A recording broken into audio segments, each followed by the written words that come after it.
We good?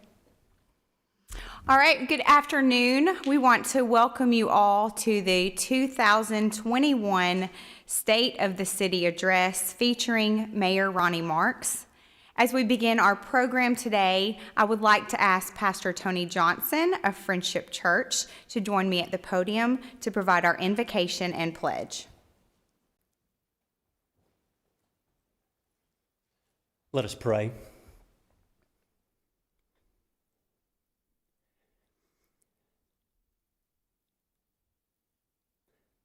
Holy Father, what a different time we find ourselves in compared to this time last year.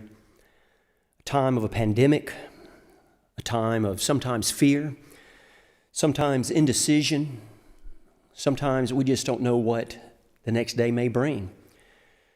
But Lord, we know that hope is coming, hope is around the corner, and things are going to change. And so I just ask that you continue to give us the courage to not lose hope, that things will be better tomorrow. But Holy Father, I know from some of the things I've heard today that we're going to know that things are getting better even though we may not know about it. And we know that from what we're going to hear today and the state of this city, dear Lord. And as we ride around and look around and see all the new growth, we just ask a blessing upon it, that you will be with the city leaders, with our mayor and all those that make decisions that we'll never know about, that you will give them the courage to move forward even in the midst of a pandemic. So Lord, we know that a lot of lives have been touched by this, but we just ask that we not forget that you're still on the throne and that every day has some joy that can be found if we will only look. So Lord, we thank you and we love you for your Son, Jesus Christ, that died on the cross for our sins, that we might have eternal life. We ask all of this in Christ's holy name. Amen. Now I'm going to ask if you would please stand and join us in the Pledge of Allegiance.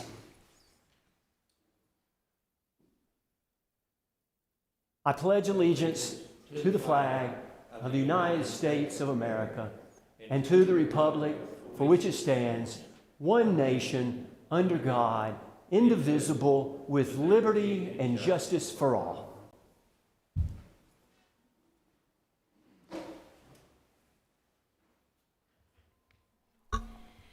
The Greater Limestone County Chamber of Commerce would like to welcome you all to the 2021 virtual State of the City Address featuring our Mayor of Athens, Mayor Ronnie Marks. This event is always informative as we get to come together to hear an update from the city on our progress and achievements from the past year and what the future holds for our great city. This annual address that the Chamber hosts, and although it looks a little different this year, as many of you are joining us virtually, we are just very excited that you have joined us for today's presentation. We appreciate you tuning in and showing your support of our community and interest in Athens' success. We do have some sponsors that are here with us today, and we want to make sure and recognize them for their support of the Chamber and for our State of the City Address. Our gold sponsor, CDPA. Our silver sponsors, Calhoun Community College and Morrell Engineering. And we also have corporate sponsors today, Athens City Board of Education, Athens Limestone Association of Realtors, First National Bank, LCEDA, Limestone County Water and Sewer Authority, Redstone Federal Credit Union, and Regions Bank.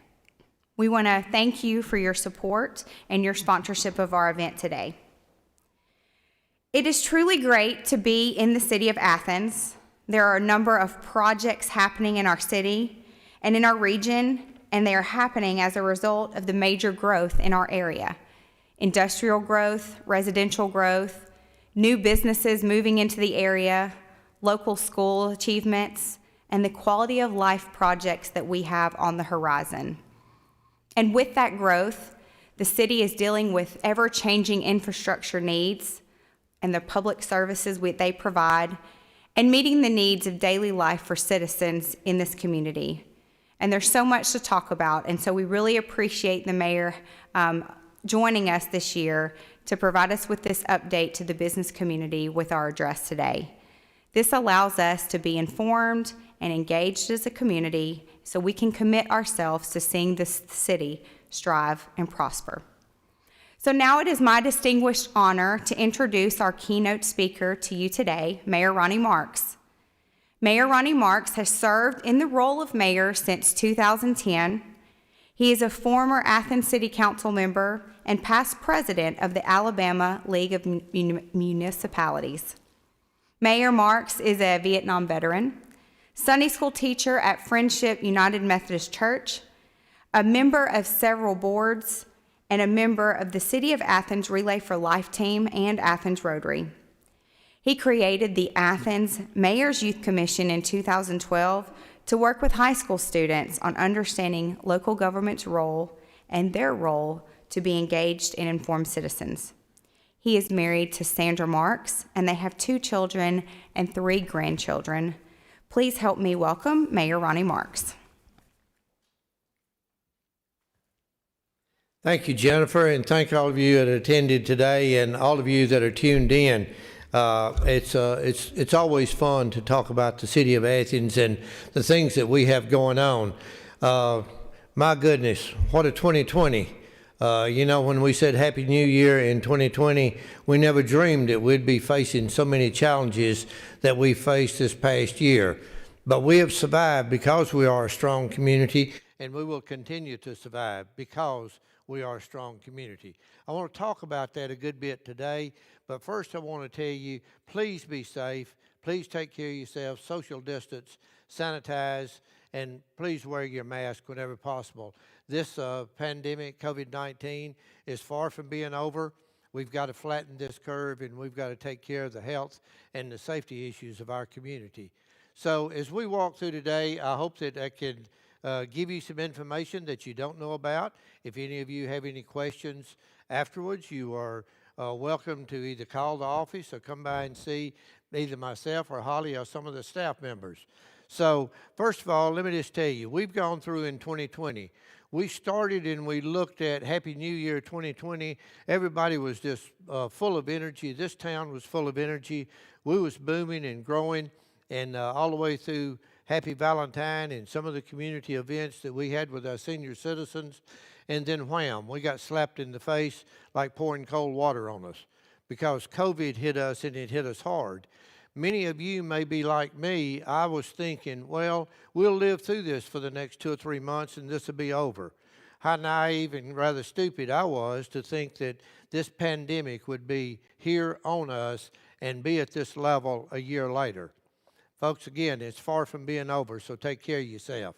We've gone through political unrest. We have gone through social unrest in the year 2020. We've gone through city elections, and we've gone through national elections. But we are at the foundation of America, and that's right here in our own families, our homes, our churches, and our community and government at the local level. So let me talk a good bit about that, because I get carried away, and I love talking about our city and our community. So as we look at some of the things in building strong towns, I'll reference a good bit today Charles Moran's book, In Building Strong Towns. I won't be quoting a whole lot of it, but it's such a good book and a good read that I thought that is the foundation, that what we strive on, and it is a love of our city.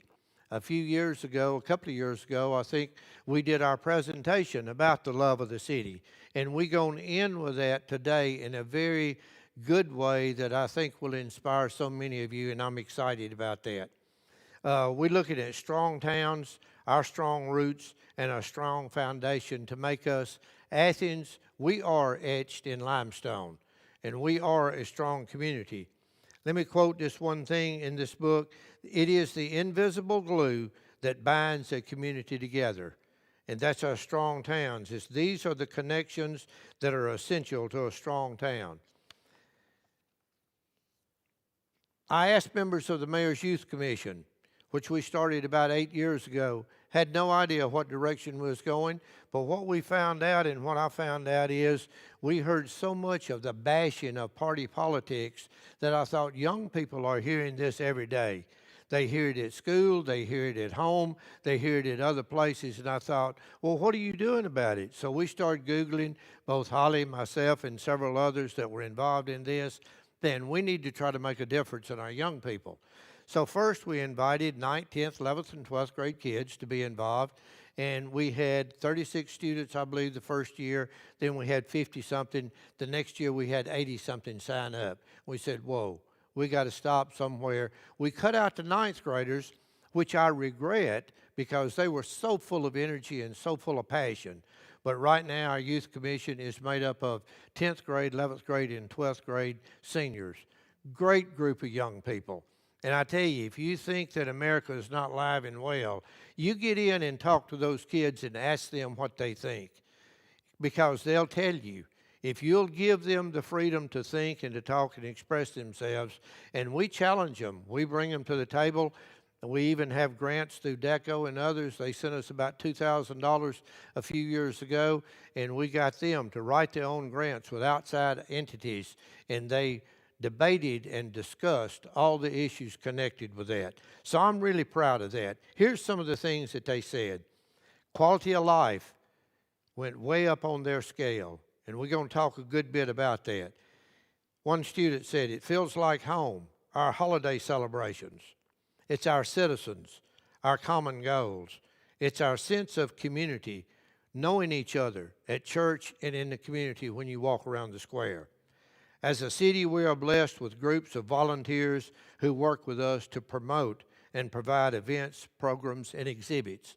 Before I get any calls, this slide is shown at Valentine last year before the crazy masking ordinance went into place.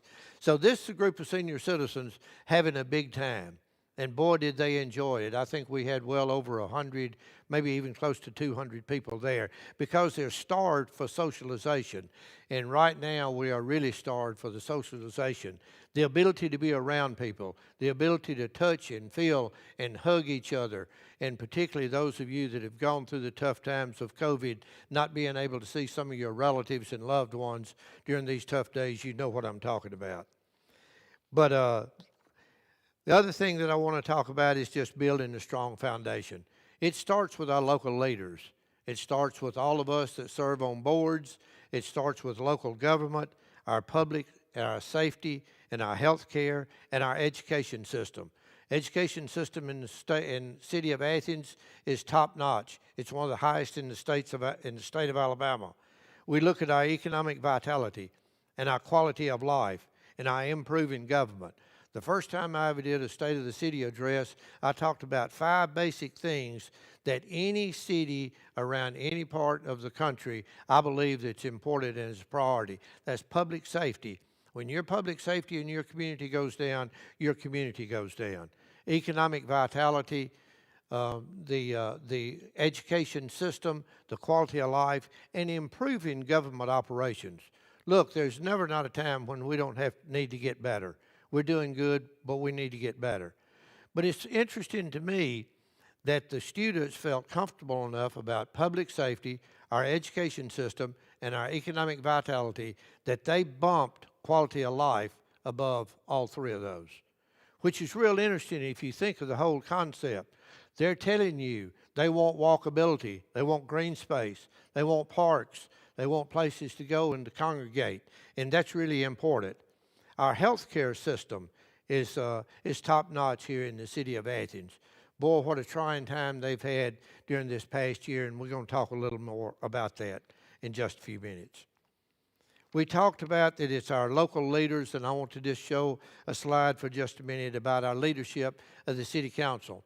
Many of you may know that the city of Athens is a population over 12,000 people. We're currently at about 28,000, and we have 4,000 homes that have already approved, housing units.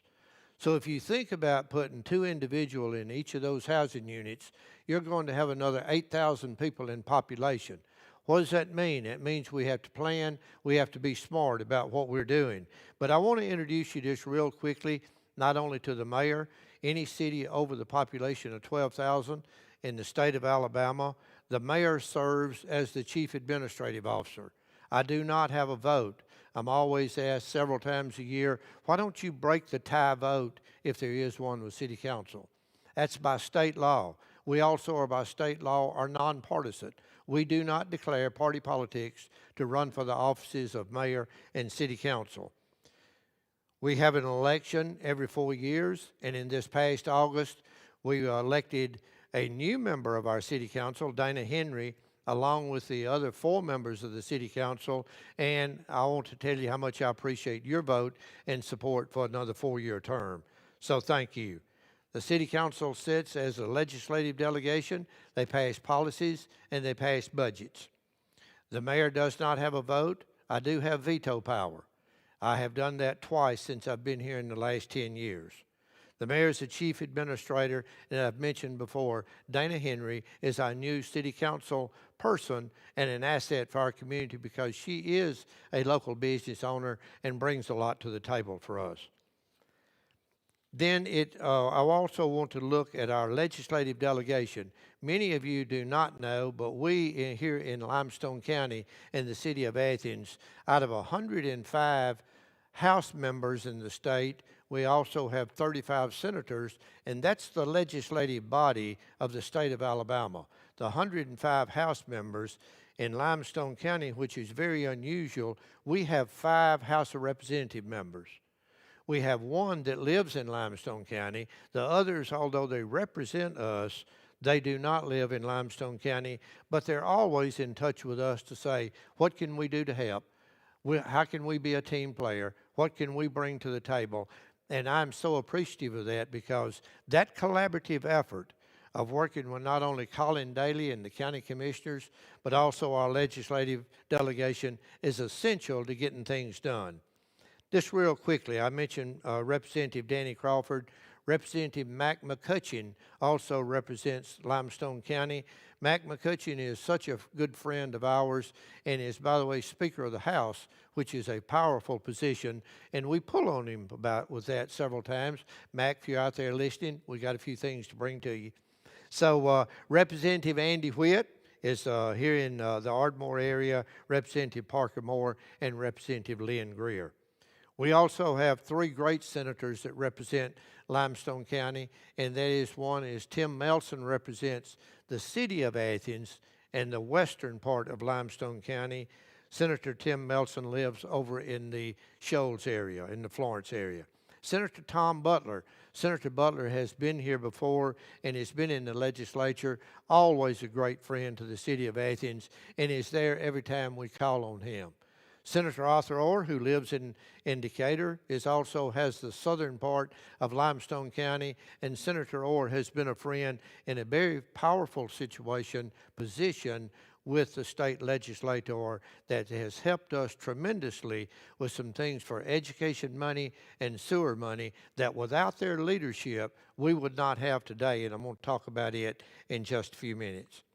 It's the collaborative effort that makes us greater and will continue to make us great as we build our bridges together, as we focus and we care about each other, and we bring services and those essential services to not only just the citizens of Athens, but all of us in Limestone County.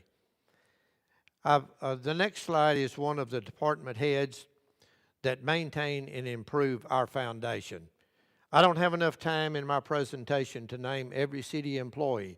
We have about 390 employees. We're running a big business, and I try to emphasize that. But they each one are essential part of providing the essential services to our citizens. Whether they're cutting the grass in the cemetery, whether they're working with the recreation department, whether they're picking up our garbage, or whether they're a city engineer or in public relations or as a city clerk's office. We all work together and try to make that collaborative effort of how you run a business. A few years ago, we had no one, as I thought, was selling our product. I got to thinking about it, and I thought, my goodness, if you're Coca-Cola or some other big company out there, you would never not sell and market your product. We had nobody here. And so we looked at hiring a public relations person and a grant coordinator. Many of you know that Holly Hogan, whoever you are, Holly. Holly Holman has been with us some years now and does a great job. Holly came with us from Decatur Daily with about 14 years of service and as an asset to this community, and I appreciate that. The main department heads in general fund and in utilities, and the 3 employees in the mayor's office. Not only my administrative assistant, Kim Glaze, but also Amy Golden, we have as one stop, basically means anything that we're not taking care of, we kind of give to Amy. And that's a good sign. And then Holly does our grant coordination and our public relations. We continue to grow, and that is quite challenging for us here in the city of Athens. Our growth rate for the past few years is 25.1%. That's almost unheard of in many places. Some of our sister cities around us are growing at 1 and 2%. Madison and Huntsville, as you know, are growing at like 13% and 9%. And I say again, we in the city of Athens are growing at 25.1%. That sounds great, but it also is a challenge, not only to our infrastructure, to how we move traffic, how we build our sewer lines, our gas lines, our electric, but it also is a challenge for our school system. What do we plan for? And I want to talk a little, I may be getting a little ahead of myself with this, but we've been working the last 8 to 9 months to develop a master plan for the city of Athens. That encompasses how we're going to deal with infrastructure, what we're doing working with our school system, how do we plan for future growth, where do we plan for future fire stations? Is it north? Is it east? Is it south? How do we make plans for those? Because a fire station, just to give you an idea, if you build a new fire station, you're probably talking about a $3 million building. You're talking about a $600,000 to $800,000 fire truck, and others, and then 9 firefighters. So all of this is essential that we plan in the best way that we can. The department heads that are listed here, again, I want to point out that last Monday night at our city council meeting, we, the city council, and we employed Mr. Albert Hogan as the fire chief. He comes to us from DeKalb County, Georgia. He ran as a battalion chief over there. He had 5 fire stations under him.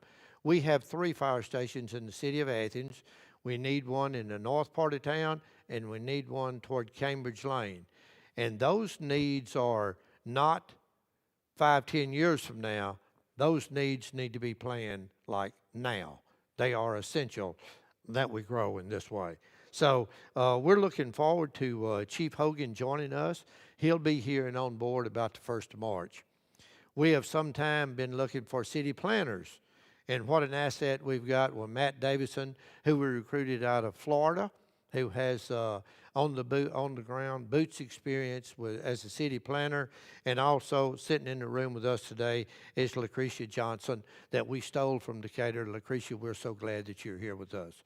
Lucretia has a master's degree in planning and is on the ground getting interrogated and incorporated into our city. So thank you for being on board. The next slide that I wanted to look at is just our utility department.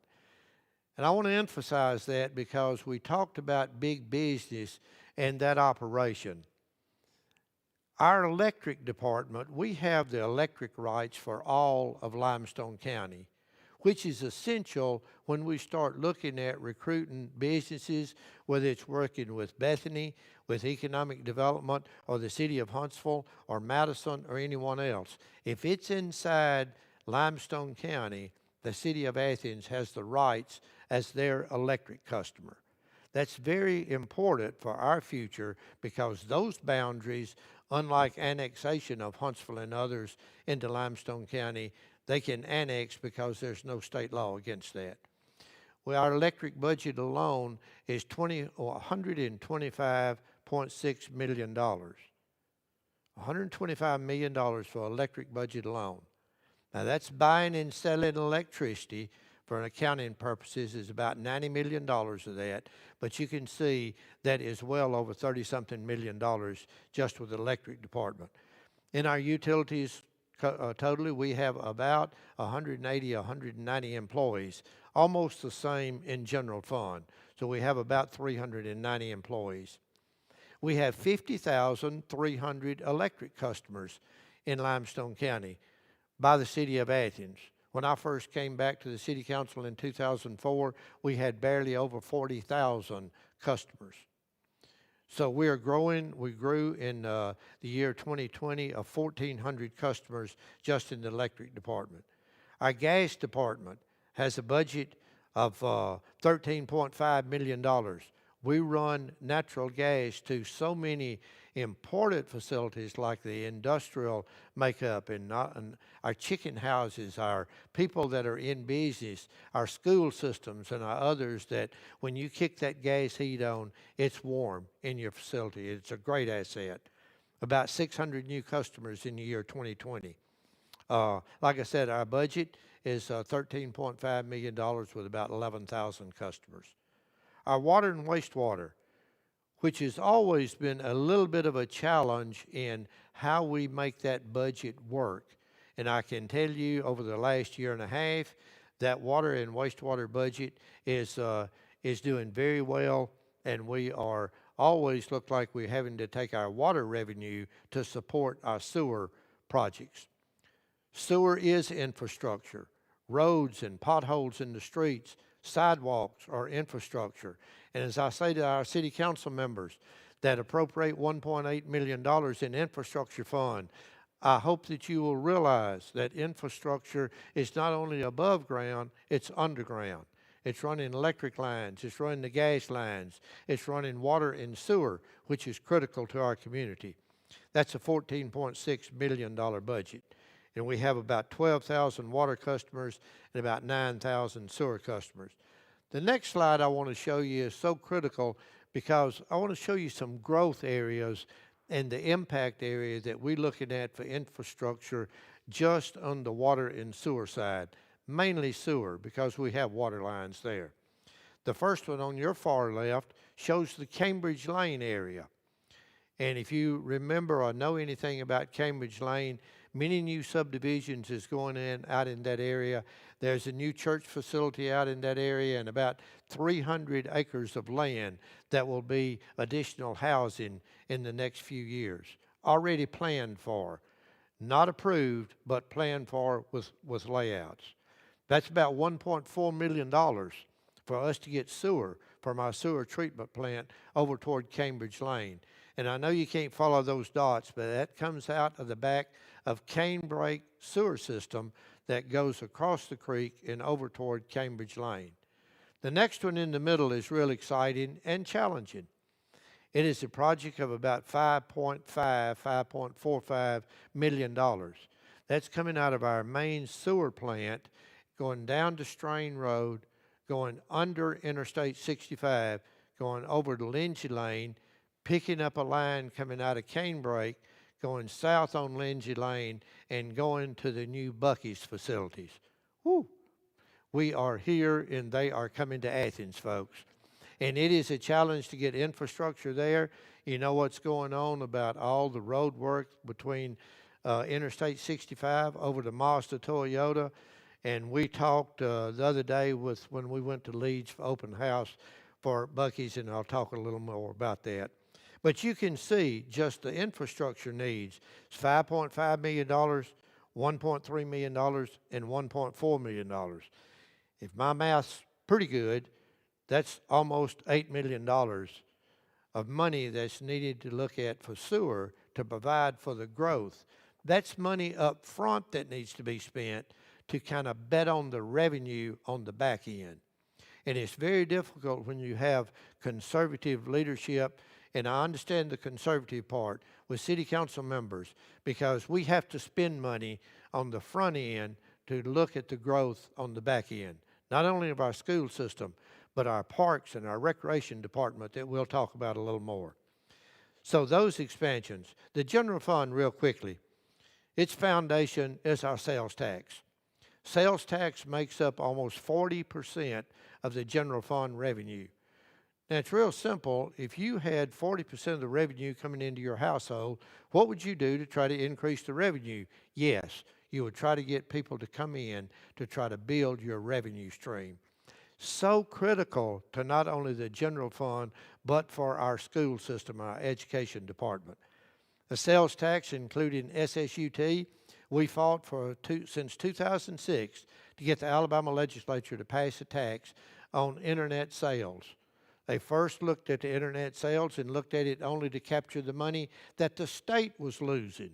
Finally, in 2016, 2017, behind the League of Municipality and many of us throughout the state, we got it passed down to the cities and towns would get a portion of the sales tax on internet sales. Started out at almost $32 million the first year. Right now, it will be about $440 million across the state of Alabama. Again, not new money, money we were losing because people like me and you and other people were getting on Amazon and other places and ordering shirts, coats, jackets, whatever you were getting. Real critical for our revenue stream. The 3-cent sales tax, as you know, 2 cents that comes through is split 1 cent for the education department and 1 cent for general fund. The breakup of the 3rd cent is a little bit different. But let me tell you about that. We budget for $5 million, 1 cent equaling $5 million. Honestly, it equals over 5.5, but we budget very conservative. We look every year of screwing the screw down tight on our finance situation, our budgets, where we at the end of the year can put money back into our city and reinvest in police cars, garbage trucks, sanitation trucks, and other kind of things. So it's really important in my mind. We were lagging way behind in police and fire salaries. We were training people and losing them. Our police department folks were making $36,000 a year when all of our surrounding cities was making $42,000 to $45,000. It's a tough thing to look at because you have other employees out of 390 that also need to be looked at for increases in salary. I kicked that door open, and we got the city council to look at pay increases. For our police department, we increased their base salary by $6,000. So they now walk into our department now at $42,000, and that's spread throughout their entire next 11 steps. Another big step is that we increased the fire department by $6,000, and their starting salary is somewhere on the level of $36,000. The difference between that is that fire department people work more hours than the police department. A regular salary employee works 2,080 hours. Most of you know that. Our fire department people work right at 2,800 hours. So we adjusted that knowing that the salary would level out almost the same. But critical that we're not a training ground for other people. Let me tell you an area that's as important, and like I said, all of it's important. We are training people to be linemen, to come in the middle of the night during storms, and God forbid us going through what Fultondale has just gone through the last few days ago. We've been there. We know. I've sent our utility workers out in the middle of the night at 1 and 2 o'clock in the morning when they're exhausted for days. We've got to do something with their salaries and quite a few other people, because we know we can't continue to be the fastest growing city in the state of Alabama and continue to be a training ground for surrounding cities. And we have to do something about that. Last year, we have in general fund, by the way, if anybody's interested, I like budget numbers and I stay on them a little too long, so bear with me. We have a $32.5 million general fund budget this year. $32.5 million. That's recreation, police, fire, general fund, sanitation, street, all those other things. On our city resolutions and ordinances, we say as a legislative body that we must have and maintain 15% of the budgeted amount in surplus. Well, the easy math for you should be that $32 million times 15% is you need to show me that you have $4.8 million in surplus money. We went to the bond market in 2008 to look at bond money, and we were at 15%. We promised the people in Moody's and Standard & Poor's, hang with us, we're growing. We will get past this and we will continue to grow. This year, folks, we just put and made our surplus revenue stream at 26%. We have moved from 15% to 26%. What does that mean? 26% of $32 million means that you now have $8.3 million in your reserve money set aside. Your policy says that you'll have 4.8, but we have 8.3. So that's sound financial management, and the reason that we have A ratings. When we go to New York, as we're about to go to New York with our school system for building a new Athens elementary school, and hopefully that will come real soon. Our education foundation.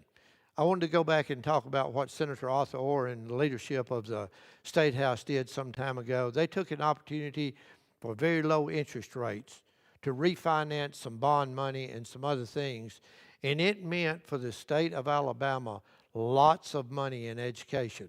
For example, for the city of Athens, I believe that we got $5.65 million dedicated to us for renovations and for construction projects. That is a great asset. Limestone County School Systems got a little over $13 million. And that was the Alabama State Legislature taking the lead with Governor Ivey to make sure that they capture and look at strong finance management. You know that we opened our Athens High School in 2019, a great building, great teachers, and a great facility. Well, I want to congratulate Beth Patton, who is not able to be with us today. Beth, as you know, has been appointed as the new superintendent of education, and we're so proud of her because she is homegrown, so to speak. But our sales tax is split 50-50 with our school system. Our alcohol revenue is split 50-50, and our property taxes. So it's important that we shop at home, that we look at every opportunity that we can to spend money at the local level. Education success stories. If you'll bear with me in just a few minutes, I'd like to just read through some of these. Athens school system. Of many things that they're addressing, one of the things that we knew that will continue to be a issue, I don't want to say a problem, an issue that we will all be faced with, and that is the mental health and looking at dealing with that in our future. The Athens City School System is addressing mental health needs. System added a mental health service coordinator to focus on the mental health wellness. Michaela Reese, who is a licensed master social worker, is a liaison between the schools, families, and community agencies. Kudos to our school system to recognize that important part that was needed in our community. Lindsay Lane Christian Academy is highlighting this year's senior class. Despite a pandemic, these seniors collected school supplies for an Indian reservation in South Dakota, organized a blood drive, oversaw a school-wide coat drive, and donated blankets, pillows, and other items to the homeless community that will continue to be a situation that will be looked at also in our community. Athens Bible School is keeping its students grounded in meeting their spiritual needs. They start each day with Bible class, followed by worship assembly. This is for all grades, pre-K through the 12th grade. Andrew McCoy, who is a Calhoun community student, represented an area well when he won a gold medal in architectural drafting at the 2019 National Skills USA Leadership Conference. He competed among 6,400 contestants. He has obtained his Associate of Applied Science in Drafting and Design Technology. Athens State University is addressing the need for students and experiencing diverse educators in the positions of authority.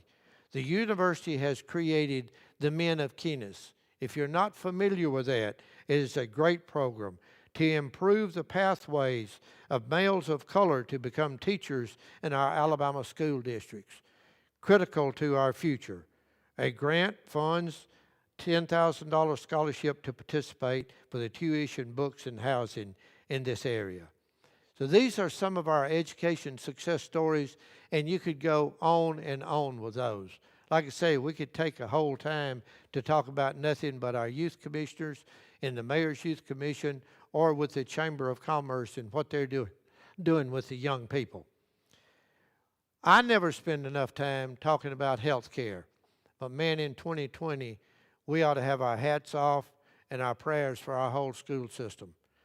Our hospital here at the local level has 961 employees. Think about the financial impact and what that means to our community and the health care. They're tired, they're exhausted, and yet they continue to come to work every day to help us fight through this pandemic. In 1945, the Athens City Council and Limestone County Commission met jointly to authorize the creation of a hospital association in Athens and Limestone County.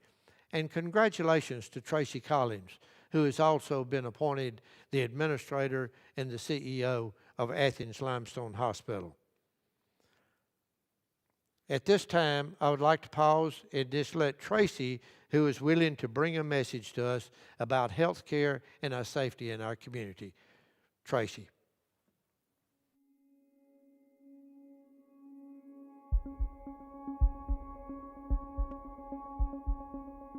Hi, I'm Tracy Collins, president at Athens Limestone Hospital. It started off a normal year for us. We were excited about growth and opportunity. Then on March the 13th, we realized that we had our first COVID patient in Limestone County. One of the first things that we did was we all gathered at the hospital on a Sunday morning, spent the entire day planning and strategizing on how we were going to set our plan in action. We established a hotline within 24 hours. We also set up a COVID testing site and a COVID clinic within 48 hours of that initial meeting.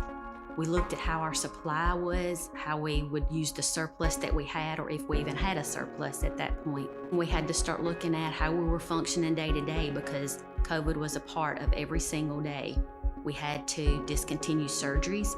We had to look at negative pressure rooms. We had to look at ventilators. We had to continuously look at PPE and how we were going to be able to care for these people and in the meantime keep our other patients safe and our employees safe. The way that our community came together to support our employees is unbelievable. People reached out to me and said, we want to pray for your staff. We want to come here and show our support. We want to provide meals. We want to give them gift bags. There were so many things. It continued through the spring. We were able to incorporate surgeries back. We had to also look at how we could continue to take care of those heart attacks, those strokes, those patients with congestive heart failure, cancer, diabetes. We saw so many people recover, and that was so rewarding when they saw that patient that they had had for weeks to get to go home. We had numerous celebrations with these patients leaving the hospital where our employees lined the halls, lined the sidewalks. It was very emotional for our staff. I can't say enough about the unwavering dedication of the staff at Athens Limestone Hospital. Never once in all of this, not one time, have I heard anybody complain or refuse. It's what we do. It's our business of being the difference. And then we got the exciting news in December that we were selected as one of the top 15 hospitals in the state of Alabama to receive the vaccine. We received our first shipment. We were able to give our first vaccination a few minutes after 12 that same day. I'm so excited that we are still able to provide vaccination for our community and the people that we serve in Athens and Limestone County. This is the 70th anniversary for when Athens Limestone Hospital first opened their doors. It's 70 years of sharing, caring, and serving. 70 years of being the difference, 70 years of providing the absolute best quality and safe care that is available. You may ask me why it is different at Athens Limestone Hospital, and it's because we live our mission to be the difference. If that was your mom, if that was your dad, what would you do? I have no doubt that 2021 will be our best year ever, and I'm looking forward to great things to come for Athens Limestone Hospital.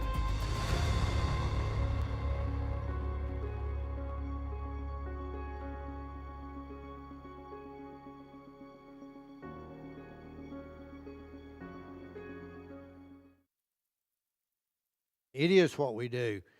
We hunker down when things are tough and we get the job done. And hats off to the hospital administrative staff, and thank you so much. The next, I'd like to touch just real briefly on economic foundation. What you see is a picture of what we looked at the other day when we went to an open house in Leeds, Alabama. This is the new Buc-ee's. Some of you have been to Buc-ee's and some of you have not. But you will not believe this destination place. They looked at the third location in the state of Alabama, and without a doubt, they looked at Interstate 65 and Browns Ferry Road, and right there at the southeast corner, you will see built in the next 18 months a new Buc-ee's destination point. In Leeds, Alabama, they looked at approximately 53,000 square feet. That's a big building, folks. That will increase here. I've heard as much as 65 or 70,000 square feet. We'll wait and see. The footprint is not on the ground yet. They hire staff at $15 to $17. That's staff to work. And boy, do they work. In the picture, you will see, I think, right there sitting next to Frank Travis, you'll see the guy named Beaver, as his grandmother calls him, Beaver Applin. Beaver Applin is the founder of Buc-ee's, and he was excited to come down. It's real interesting. I said something to him about make sure you meet all of our legislative delegation. They're going to be voting on what we do to try to get the infrastructure and everything else down here. For an hour and a half, he met with Leeds people, and we got out of their way. We went over to take a picture, and he left them and came across and squatted down and talked to Frank and the rest of us. Now, folks, that's public relations. That's doing your job and knowing and saying, we will be in Athens soon. We've got a couple of little details to work out. I don't have any doubt in my mind that we won't get through those. Hats off to a developer, Tony and Mitzi McCormick. My goodness, they've been working on this for well over a year, and probably longer than that. These things just don't happen. I look back on things that have happened during the past few years, and I think about some of our other success stories. And I think about in 2008, when Bill Ming, and now his son William has joined him, Bill and William Ming, when they first brought a Publix over to Lindsay Lane. It seems so like now such a great place to go shop and to spend time, hopefully spend our money. But we thought it was a big deal. Oh man, you can't do this. You're going to shut down all the local grocery stores and everybody else. But that's how you grow. You stretch out and you grow. By the way, just because I remember figures, we started going into the Publix facility out on Lindsay Lane anticipating $14 to $15 million in sales per year. This past year, that little area right there was at $35 million. That's where you look at and you plan and you develop and you stretch yourself out to take a shot at being a best community and growing your community. This past year, and things that we have on the table, is Athens Nutrition, right downtown if you're not familiar with it. Harbor Freight that's coming in right down on Clinton Street. We looked at the new Shell station on Highway 72. Buff City Soap is coming to Athens. Many of you are familiar with it. It's where you make your own soap. You can sit there at the counter, mix it, and it's an exciting project. Twice Daily, that many of you know about, that's out at the corner of Lindsay Lane and Highway 72. Panda Express, Park Supply, that's at the old Collins building on the west side of town. Then you'll have what I call the old Spencer's Implement building right there by Recycle Center. You will see an announcement on that in the very near future. Publix on Highway 31, again, that Bill and William Ming are bringing to the table. With the help of the school system and the property, a Circle K store straight across from the football stadium. If you go by there now, you already see that the ironwork is already being constructed. East Side Pharmacy, right over on Lindsay Lane. Many of you know Billy and Monique Cannon, and they're opening their East Side Pharmacy, and a new restaurant will be there beside them as Rose will have a second facility there. So many great things is happening and going on. We also have some new banks insurance companies, and professional services. The old Bama Billiards, that goes way back, folks, right on the railroad track on Market Street, has been sold, and you will see that being torn out and reconfigured for an exciting little project that'll be announced hopefully in the next 30 days or so. Athens Bible School site, yesterday or the day before, the developer and the people closed on that facility. They sold that entire site. I know what's going there, and at this time I'm not allowed to tell you, so I wish I hadn't said that. So anyway, they always try to pick that out of me at the radio station too. But what we have going on is kind of unheard of. It's unbelievable, and it is such a great thing for our community. They look around, folks. These big companies know where they're coming. They just don't decide to stick a pin in a map and decide to come to Athens without doing their research. When I first talked to Mr. Arch Beaver Applin, he was in Colorado, and he said, "Mayor, I'm sorry that I can't sit at the table and talk with you. I've never opened a store, particularly outside of Texas, when I hadn't been at the table and talked to the legislative and the mayor and the leadership of your community. I trust what we're doing." He went on to tell me where I was, my resume, when I'd served in Vietnam, when I was on the hospital board, when I was on the city council, what I'd done on the city council and other things. I'm not saying that for me. I'm saying that because of all of you.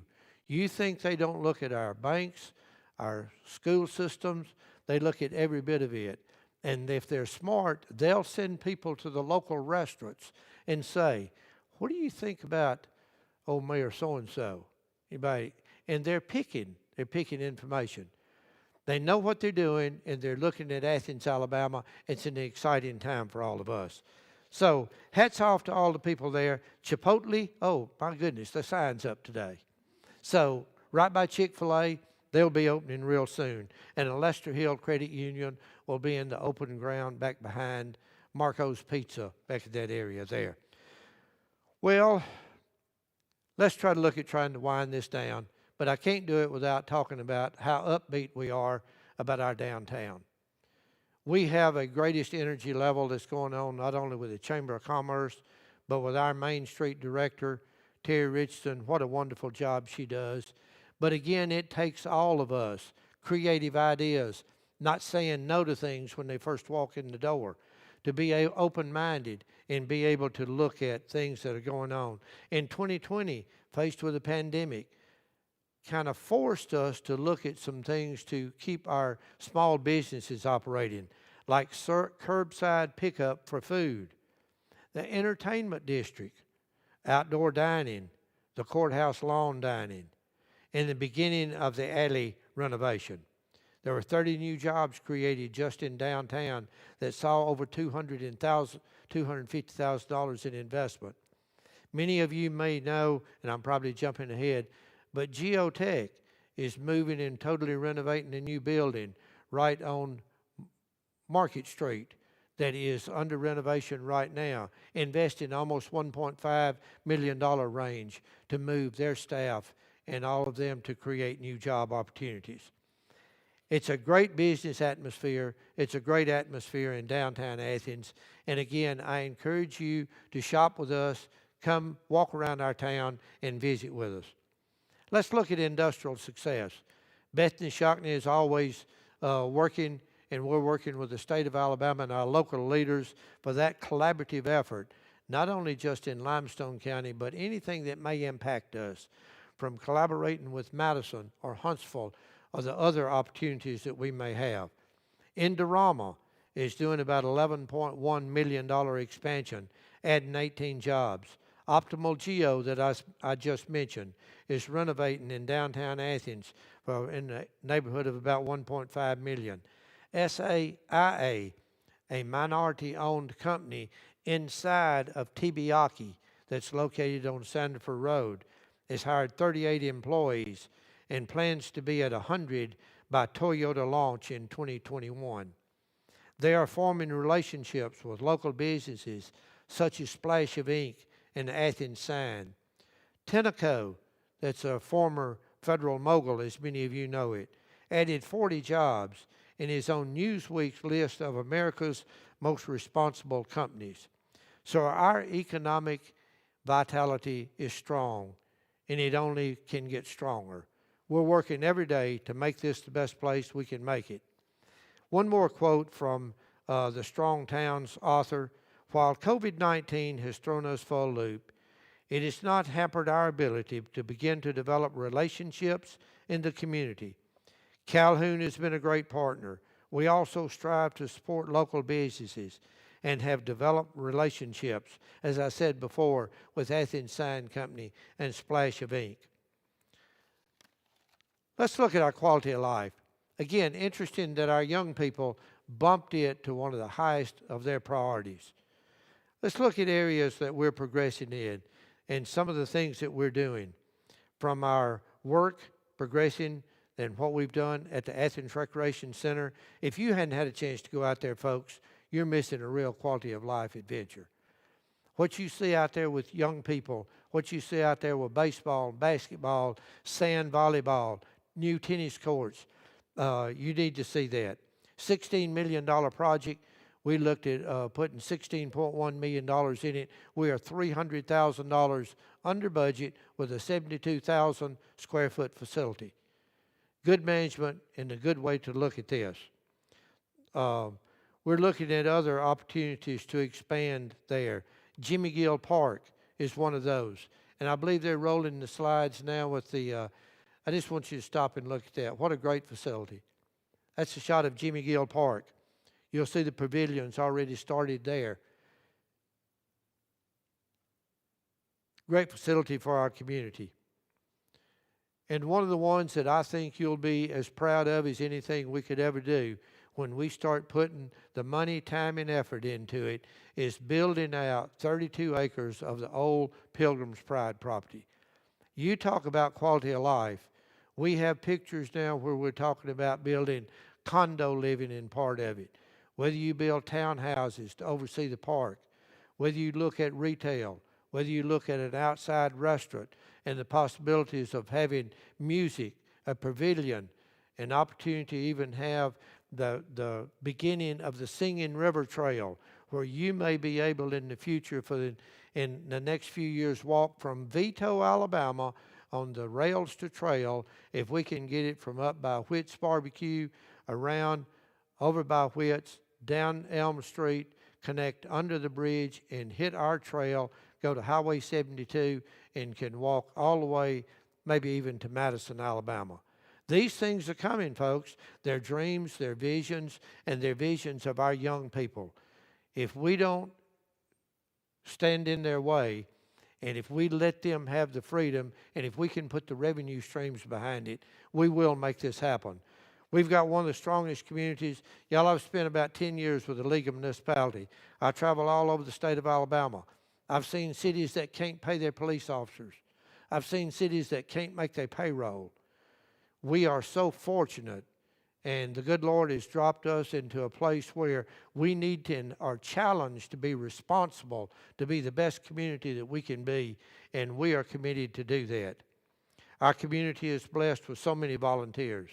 Our Relay for Life team, city has supported many years. Our veterans programs, our art opportunities, family assistance, Rotary Club, Optimist Club, tourism, Chamber of Commerce, Main Street, our police department that gives out gifts at Halloween around the square, Toys for Tots, shopping with families with our fire department. Chief Johnson started today chatting with the chief. I hope that goes well. But we did have a group of and Tony Johnson is with us. Is Pastor Tony it works with the police department during difficult times, and these are all important of how we come together and become a stronger community. I will tell you that I did talk to Chief Johnson, and real briefly, a fourth grade class called in from where, Lindsay Lane Academy, and at the end of it, after they asked him all these other kind of questions and tough questions, one of them said, "Chief, we'll pray for you." That's a fourth grade student. That makes you feel good. Shopping with our firefighters, utilities that sponsor community events, KALB that hosts trash attack. Litter is awful. Folks, we got to do better. It is terrible on our highways, on our streets, and we've got crews out almost every week picking up litter, and it really is bad. I want to talk to you just a minute about what an important event we had for going virtual with Dr. Martin Luther King Day. And remember that February is Black History Month. Please stay tuned for the important events associated with that and surrounded by that. In the spotlight, real quickly, I want to talk to you about some of our kids that do such a great job. Last year, we created In the Spotlight to highlight those in our community that are doing good deeds.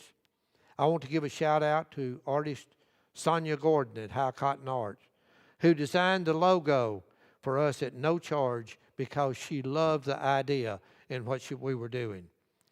When you have a woman like Laverne Gilbert, who calls me and says, I'm rallying the troops, I'm sick of seeing litter when I leave my house. And she would call me. I made a little mistake because I gave her my cell phone number. Miss Laverne, if you're listening, I love you and I'm proud of you, and you continue to pick up. Here's another great thing is fighting litter every day. A young man, Samuel Baker, I hope Samuel is out there listening today, who launched his own talk show to highlight teen issues and ideas. The least we can do is shine a local spotlight on these individuals. So very important.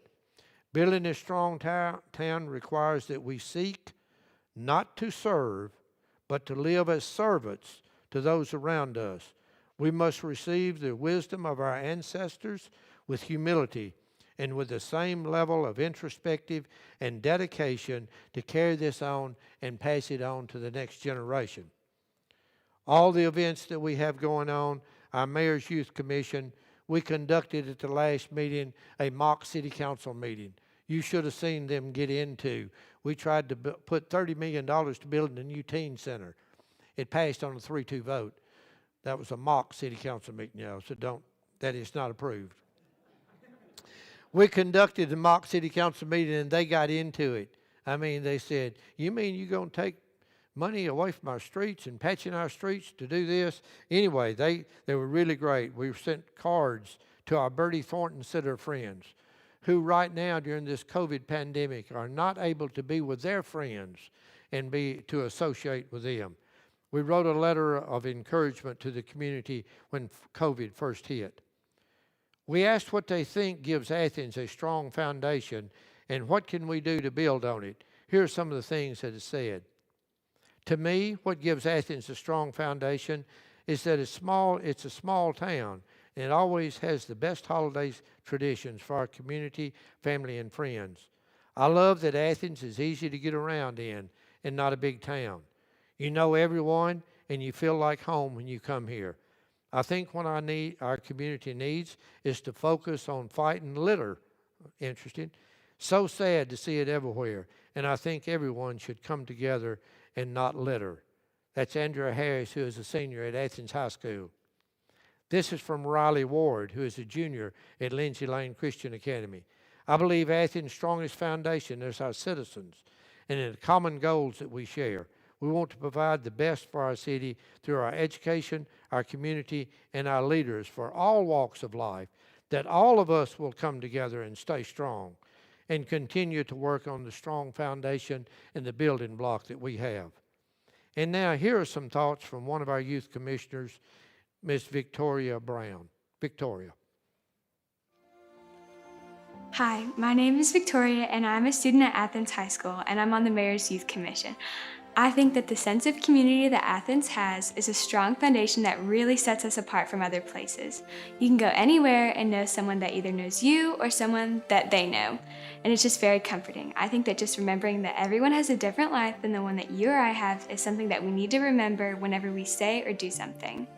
Athens is a great place to live, and I'm proud to live here.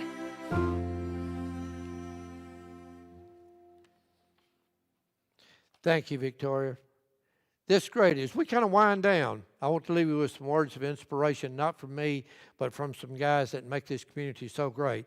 I mentioned a little while ago one of the books that I says For the Love of the City, and it set the basic foundations of how we stay strong and how we stay with a collaborative effort of building a strong foundation. As we come to the end, I want to talk about my friend Frank Travis.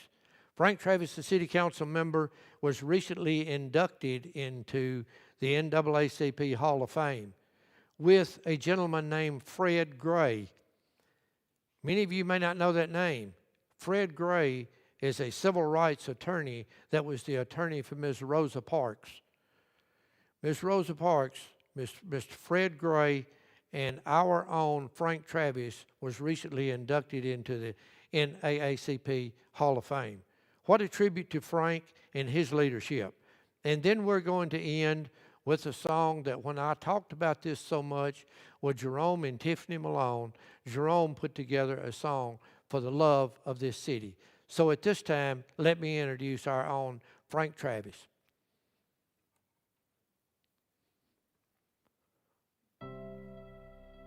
An old man going a lone highway came at evening cold and gray to a chasm vast and deep and wide, through which was flowing a sullen tide. But the old man crossed in the twilight dim. The sullen stream had no fear for him, but he turned when safe on the other side, and he built a bridge to span the tide.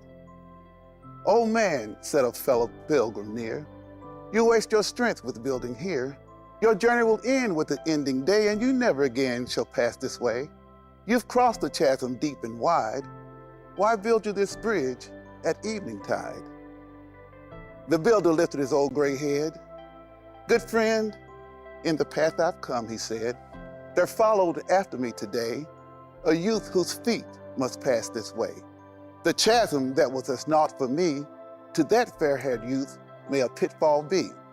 He too must cross in the twilight dim.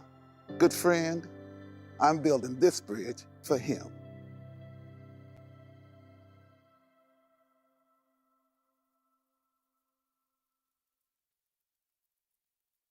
Solid member of this community and a great asset. As we close today, if any of you have any follow-up questions, please call Holly.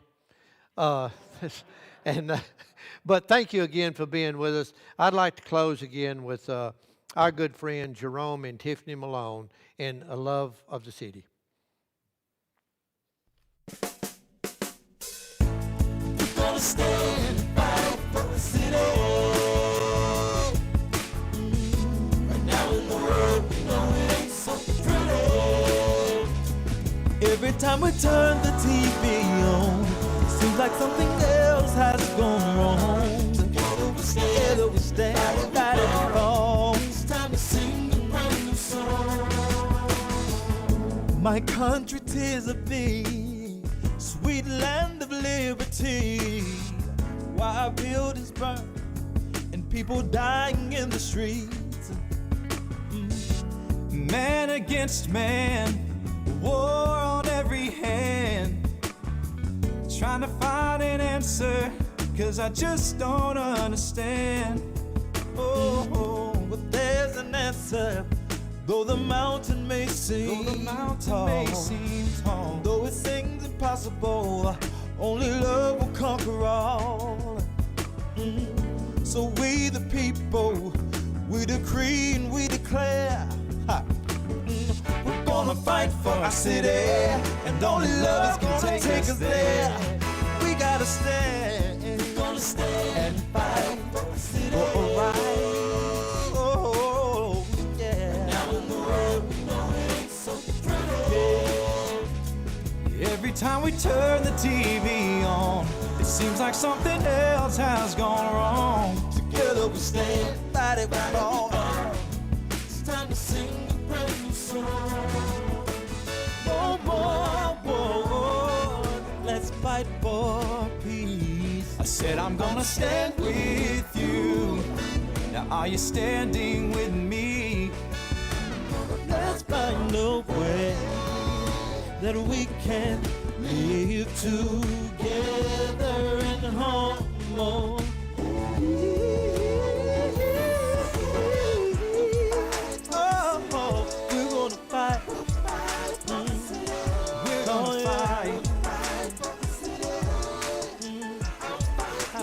Brothers and sisters will fight.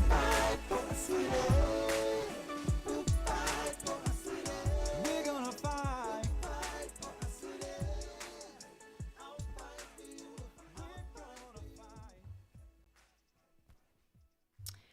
Well, Mayor Marks, we want to thank you so much. That was an incredible presentation for our State of the City address. For those in the room, let's just give him a round of applause. Thank you so much. We appreciate your leadership in leading our city, and to our city council members and department heads and all of the employees of the city, we just thank you guys for your leadership. And it takes a strong team working together to move us forward. And so we appreciate your dedication to this community and your vision for moving us forward and in the right direction.